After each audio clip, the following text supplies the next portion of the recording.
और इस वक्त बड़ी खबर, गृह मंत्री अमित शाह एक बार फिर वाराणसी संसदीय क्षेत्र में प्रधानमंत्री नरेंद्र मोदी के चुनाव की कमान अपने हाथ में लेने जा रहे हैं। आज अमित शाह सबसे पहले वाराणसी में केंद्रीय चुनाव कार्यालय का उद्घाटन करेंगे, जो महमूदगंज इलाके के तुलसी उद्यान में बनकर तैयार हुआ है। उसकी तस्वीरें साथ साथ हम आपको दिखा रहे हैं। उद्घाटन के मौके पर अमित शाह के साथ यूपी के CM Yogi Adityanath, deputy CM Keshav Prasad Maurya और ब्रजेश पाठक भी साथ में मौजूद रहेंगे। आपको साथ साथ ये अपडेट कर दें कि 2014 से लगातार अमित शाह वाराणसी सीट की चुनावी शुरुआत करते आ रहे हैं। पीएम मोदी पर बीजेपी ने तीसरी बार भरोसा किया है। पीएम मोदी का मुकाबला कांग्रेस उम्मीदवार अजय राय से है। चुनाव कार्यालय के उद्घाटन के बाद अमित शाह मोती झील मैदान में जनसभा के जरिए 5 विधानसभा क्षेत्र के कार्यकर्ताओं से सीधा संवाद स्थापित करने वाले हैं।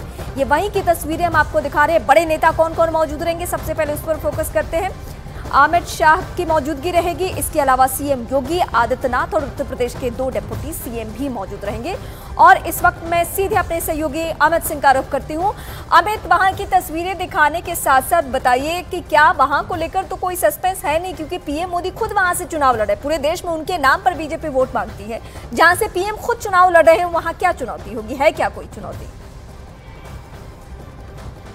देखिए, यहाँ तो कोई चुनौती ऐसा नहीं लगता। बीजेपी के सभी नेताओं का दावा है, चाहे बड़े हो या छोटे हो, सबका यही कहना है कि 10 लाख से ज्यादा वोटों से इस बार प्रधानमंत्री नरेंद्र मोदी वाराणसी से जीतेंगे। बहरहाल शाम 6 बजे गृह मंत्री अमित शाह, मुख्यमंत्री योगी आदित्यनाथ यहाँ पर पहुंच जाएंगे। और अब जो मैं तस्वीरें दिखाने जा रहा हूँ, ये वॉर रूम की तस्वीरें दिखाने जा रहा हूँ। सबसे पहले एक तस्वीर वॉर रूम के बाहर की दिखा दूं। देखिए, सभी बड़े नेताओं के, बीजेपी के जितने बड़े नेता हैं, उन सभी नेताओं के यहाँ पर कटआउट लगाए गए हैं, चाहे वो राजनाथ सिंह हो और तमाम। और यहाँ देखिए, सीआरपीएफ के जवान यहाँ पहुंच गए। जरा तस्वीरें दिखाइए, क्योंकि शाम के 6 बजे यहां पर पहुंचने वाले हैं अमित शाह और मुख्यमंत्री योगी आदित्यनाथ। उससे पहले सुरक्षा का जायजा लेने के लिए यहां पर पहुंच चुके हैं सीआरपीएफ के जवान, पैरामिलिट्री फोर्सेस के जवान। और लगातार यहां पर जो है तैयारियां लगातार चल रही है। मैं वॉर रूम के अंदर की तस्वीरें यहां पर दिखा रहा हूं। देखिए, यहीं पर उद्घाटन समारोह होगा, यही वॉर रूम है और यहीं से पूरे चुनाव का संचालन यहां से किया जाएगा वाराणसी में। तो तस्वीरें देखिए, फिर एक बार मोदी सरकार, लोकसभा वाराणसी 77 संगठनात्मक बैठक, तो उसका ये हॉल है। और यहाँ पर देखिए, पूरी तैयारी यहाँ पर कर ली गई है। बीजेपी के नेता कार्यकर्ता भी यहाँ पर मौजूद हैं। आप लोग प्रधानमंत्री नरेंद्र मोदी का चुनावी कार्यालय होगा, किस तरीके से आज आप लोग हैं? आज हम लोग पूरी तैयारी के साथ है उद्घाटन में। हमारे हर विधानसभा से, हर मंडल से हमारे कार्यकर्ता, ऐसे ओजस्वी गृह मंत्री माननीय अमित शाह जी का स्वागत करने के लिए हम लोग 10,000 की संख्या। प्रधानमंत्री नरेंद्र मोदी कितने वोटों से जीतेंगे? 10 लाख वोटों से जीतेंगे। 10 लाख वोटों से, जैसा कि मैंने आपको बताया। मैं तस्वीरें आपको दिखा रहा हूं, यहीं से चुनावी प्रबंधन किया जाएगा। और ये देखिए तस्वीरें, हर तरफ जितने भी विधानसभा के नाम आप देख पा रहे हैं, विधानसभा की संख्या देख रहे हैं, बूथ नंबर देख पा रहे हैं, इन तमाम तैयारी यहाँ पर कर ली गई है। इसके अलावा जो वाराणसी का मैप है, वाराणसी का मैप यहाँ पर आप देख पा रहे हैं। यहाँ पर देखिए, गुड़ की भी आप लोगों ने यहाँ पर व्यवस्था की है। जरा इसकी तस्वीरें दिखाइए। जितने भी कार्यकर्ता आएंगे उन्हें यहाँ पर पानी, चूंकि गर्मी का मौसम है, काफी ज्यादा धूप है, तो उन्हें पानी पिलाने की व्यवस्था है। ये जो गुड़ है ना, गुड़ खा के शक्ति अलग मिलती है। और शक्ति जब मिलेगी तो हम लोग तन मन धन से ही भाजपा की सेवा कर पाएंगे। और हम लोगों ने प्रण किया है, भारतीय जनता प्रण किया है कि इस बार पूरे विश्व भर में सबसे ज्यादा वोटों से माननीय प्रधानमंत्री जी जीतेंगे। 10 लाख ऊपर वोटों से जीतेंगे। तो आप देख सकते हैं कि वॉर रूम का उद्घाटन तो शाम को 6 बजे होगा, लेकिन जो बीजेपी के कार्यकर्ता और नेता है वो पूरी विश्वास के साथ ये बोल रहे हैं कि 10 लाख से ज्यादा वोटों से प्रधानमंत्री नरेंद्र मोदी इस बार जीत हासिल करेंगे वाराणसी से। जी फिलहाल शुक्रिया। कर्नाटक में सभी मुस्लिमों को आरक्षण देने के लिए पिछड़ा वर्ग में शामिल करने की कांग्रेस सरकार के फैसले पर एनसीबीसी यानी राष्ट्रीय पिछड़ा वर्ग आयोग ने आपत्ति जाहिर कर दी है। एनसीबीसी ने कर्नाटक की कांग्रेस सरकार के फैसले को सामाजिक न्याय के सिद्धांतों को कमजोर करने वाला फैसला बताया है। इस वक्त की सबसे बड़ी खबर हम आपको बता रहे हैं, कांग्रेस पार्टी पर लगातार बीजेपी हमलावर है, लेकिन जो कर्नाटक से हम खबर बता रहे हैं कि मुस्लिमों को ओबीसी सूची में डाला गया है। यानी ओबीसी को जो आरक्षण मिलता है, अब जो मुस्लिम्स हैं उन्हें भी आरक्षण मिलेगा। मुस्लिमों को 4 की जगह 16% आरक्षण मिलेगा।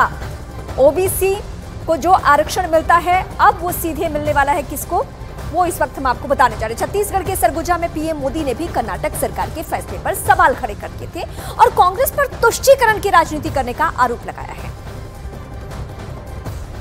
कांग्रेस ने सामाजिक न्याय का अपमान किया, सामाजिक न्याय की हत्या की। कांग्रेस ने भारत के सेक्युलरिज्म की हत्या की। कर्नाटका अपना यही मॉडल ये कांग्रेस पूरे देश में लागू करना चाहती है। कांग्रेस संविधान बदलकर एससी, एसटी, ओबीसी का हक अपने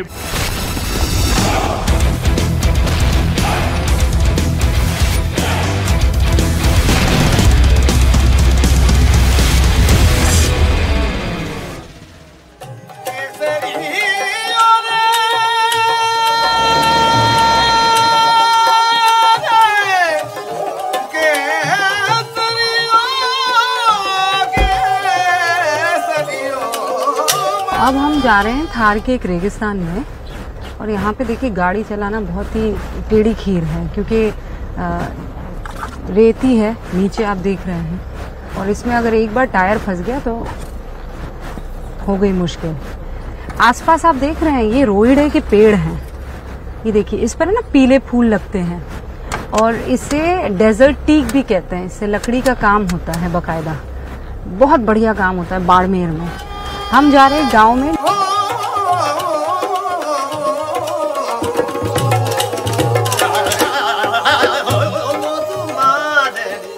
तो यही वो जगह है, एक छोटी सी ढानी है जहां पर ऊंटों का बसेरा है और यहीं पर ऊंटनी का दूध भी कैसे निकाला जाता है आपको दिखाएंगे। और यहाँ बहुत सारे गांव वाले हैं, सुबह सवेरे इकट्ठे हो जाते हैं, उनसे जानेंगे कि उनके मुद्दे क्या है और इस चुनाव में वो क्या सोचकर अपना अपना जो उम्मीदवार है वो रिप्रेजेंटेटिव के तौर पर चुनने वाले हैं।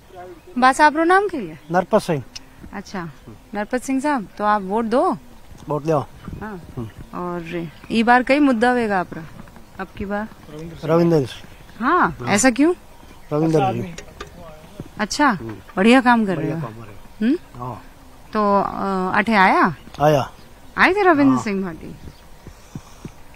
और आपका सबसे बड़ी परेशानी क्या है यहाँ पर इस इलाके में? पानी की है, दौरा में बेटा रोड है नहीं, रास्ता है नहीं। हाँ वो रोड, हम तो यहाँ पर आए थे। हाँ तो आप चाहते हैं यहाँ पर रोड बने।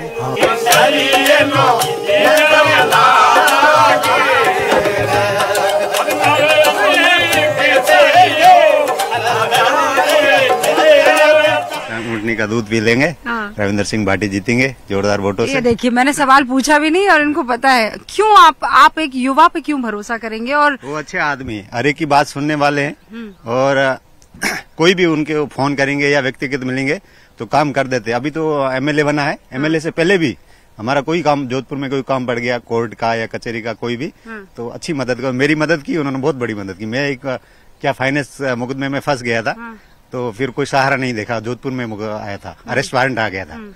तो फिर मैंने किसी जरिए रविंदर सिंह तक समाचार पहुंचाया और उन्होंने मदद की और 3 दिन में मेरा कंपनी से सेटलमेंट करा के और काम कर दिया मैंने। अच्छा यहाँ पर आप रविंदर सिंह भाटी की बात तो कर रहे हैं लेकिन मोदी जी कह रहे हैं कि विकास हो रहा है, हम बहुत काम कर रहे हैं। मोदी जी आपको कैसे नेता लगते हैं? मोदी जी ठीक है पर ये नेता बनेगा तब काम कराएगा ना। वो कराया था उसको कैलाश जी को। हाँ। काम कराया नहीं 5 साल तो नेता बनाए में क्या हुआ? अच्छा तो आप ये कह रहे हैं कि वहाँ योजनाएं तो बनती है लेकिन यहाँ नहीं पहुँचती। विस्मय तोड़ देता है। विस्मय कोई नेता है कैलाश जी जैसा, वो आता नहीं है, काम करता ही नहीं है। बस 5 साल होता है, आता है, वोट लेके जाता है, वापस नहीं आता।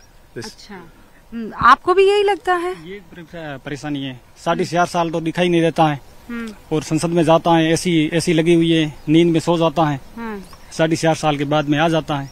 यहाँ कोई मुद्दा नहीं है। प्रधानमंत्री तो अच्छा है, नेता नहीं है। ससुर जी तो ऐसा होगा तो लड़का तो देखना पड़ेगा। अच्छा आपने तो बकायदा बैच भी लगा रखा, आप कार्यकर्ता है क्या? हाँ साहब बिल्कुल कार्यकर्ता मैं।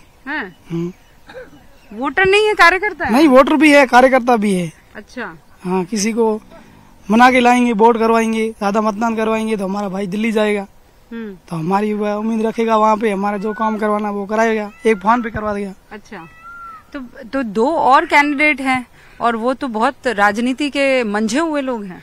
नहीं, राजनीति के मंजे हुए तो और कैंडिडेट जगह बहुत है, और खड़े रहे, हमारे को कोई मतलब है नहीं, उसका भी हक बना खड़े होने का। हम तो वोट भाटी को देंगे ओनली फॉर, हमारे को बहुत अच्छा आदमी है। हाँ।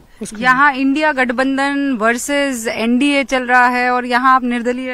हम निर्दलीय ओनली फॉर इंडिया, बहुत पार्टियां, हम 75 साल हमारे पुरुषों वोट दिए हैं, अभी हम देंगे युवा को।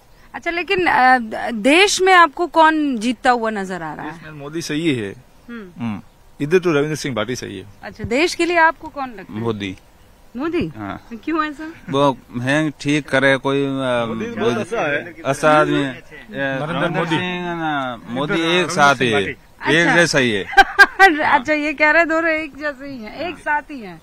हाँ। आदमी अच्छा होना चाहिए पार्टी से। आप कह रहे देश के लिए मोदी, लेकिन यहाँ इधर रविंद्र सिंह भाटी। आप देख रहे हैं इनके जो मुद्दे हैं वो बहुत क्लियर है कि आप हमारे लिए काम करें, हम आपके लिए वोट करेंगे। और जो केंद्र सरकार की योजनाएं इसके बारे में मालूम तो है, लेकिन यहाँ तक पहुंच नहीं पा रही है और वो नाराजगी जो है वो दिखाई दे रही है। तो मोदी को बहुत मोहब्बत कर रहे हैं, लेकिन कैंडिडेट जो है वो यहाँ अपनी पसंद का चुनने वाले हैं। कैमरा पर्सन बिमल के साथ रोबिका लियाकत, बाड़मेर। बड़ी खबर इस वक्त राजस्थान से, जहां भीलवाड़ा में डिप्टी सीएम दिया कुमारी ने एक रोड शो किया। दिया कुमारी ने बीजेपी प्रत्याशी दामोदर अग्रवाल के समर्थन में रोड शो किया। इस दौरान उन्होंने दावा किया कि माहौल बीजेपी के पक्ष में है और इसके साथ ही दिया कुमारी ने यह भी कहा कि राजपूत बीजेपी से नाराज नहीं बल्कि बीजेपी के साथ है। हमारे साथ दिया कुमारी लगातार चुनाव प्रचार कर रही है, राजस्थान के स्टार प्रचारक है बीजेपी के। और इस वक्त भीलवाड़ा के अंदर आप देखिए कि रोड शो के अंदर भारी भीड़। दिया जी, हम देख रहे हैं लगातार आप रोड शो कर रही है, राजस्थान में भीड़ अच्छी मिल रही है, वोट में कन्वर्ट होगी? बिल्कुल होगी, भीड़ वोट में ही कन्वर्ट होती है और सब लोग समझ चुके हैं। और इस बार आप देखिएगा सेकंड फेज में लोग घर से बाहर निकलकर वोट जरूर डालेंगे। कई बार क्या होता है, ये सोचते हैं कि मोदी जी जीत रहे हैं, सरकार बननी है, तो लोग कई बार इसको इजी लेते हैं, बाहर नहीं निकलते। लेकिन इस बार अब सब समझ गए हैं कि नहीं, हमको बाहर भी निकलना है और वोट जरूर डालना है। और आपने देखा अभी इतनी गर्मी में लोग स्वागत करने बाहर आ रहे हैं, तो वोट करने क्यों नहीं जाएंगे, पक्का जाएंगे और अच्छे वोट मिलेंगे। दामोदर जी बहुत अच्छे मार्जिन से जीतेंगे। पिछली बार तो नंबर 1 आई थी भीलवाड़ा, इस बार भी पूरी संभावना है कि नंबर 1 भी आएगी, नंबर 1 आएगी। पहले फेज में कम पोलिंग हुई, उसका क्या असर होगा? उसका कोई असर नहीं होगा। उसमें यह है कि शादियां थी उस दिन बहुत और गर्मी भी बहुत थी, अभी भी गर्मी है। लेकिन उसके बाद हम लोगों ने लगातार अपील की है कि आपको अपने घर से बाहर निकलकर वोट जरूर कास्ट करना है, बहुत जरूरी है। चाहे शादी हो, चाहे त्योहार हो, चाहे कोई भी काम हो, वोट करना सबसे ज्यादा महत्वपूर्ण काम है। और अब समझ गए हैं लोग भी, वोटर्स भी समझ गए हैं कि नहीं, हमारा वोट बहुत महत्वपूर्ण है और हमें वोट डालना है। ये नहीं सोचना है कि हाँ मोदी जी जीत रहे हैं, मोदी जी तो जीत रहे हैं, लेकिन बहुत अच्छे मार्जिन से आपका सांसद जीते तो और भी अच्छी बात है। पुरुषोत्तम रूपाला के बयान के बाद में जो राजपूतों की नाराजगी, उसको दूर करने के लिए आपने काफी कोशिश की। ऐसा नहीं है, अब सब ठीक है और सब लोग वोट करेंगे। बीजेपी का जो वोटर है वो बहुत सारी चीजें देखता है।